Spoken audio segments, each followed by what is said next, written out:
Setiap kali Aidilfitri menjema, saya teringat suatu perkara. Kejayaan sesebuah organisasi bukan dibina oleh seorang individu, tetapi oleh kebersamaan, kepercayaan dan sokongan yang tidak pernah putus.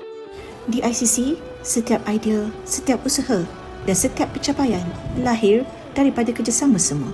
Majlis tertinggi, pegawai, staf sokongan yang menjadi tulang belakang kekuatan kami. Dalam kesibukan tugasan, kita semua mungkin jarang menyebutnya, tetapi hakikatnya ICC bergerak kerana kita bergerak bersama-sama. Oleh itu, sempena Syawal ini, saya ingin merakamkan setinggi-tinggi penghargaan atas komitmen, kesungguhan dan semangat kekeluargaan yang sentiasa kita pelihara.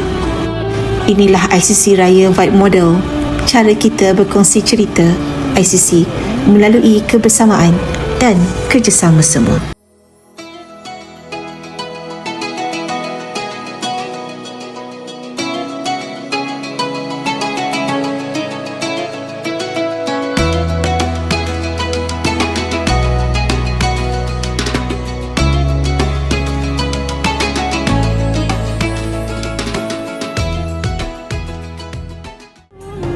Ramadan yang pergi memuji kita, betapa nikmatnya arti bersama.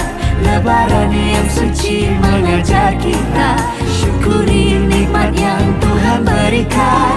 Di pagi Syawal yang mulia ini, maniskan senyuman, tuluskan hati.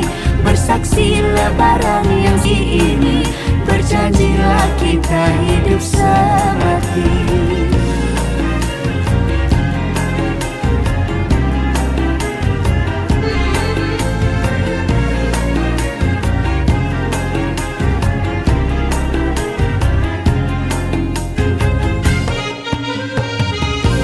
Seru Lebaran merdu di langit. Behind the scene, video raya ICC. Punya yang kat sana. Okey, sekarang saya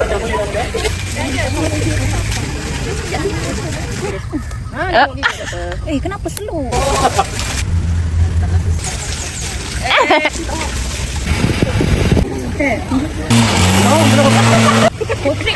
Kami Tak belum.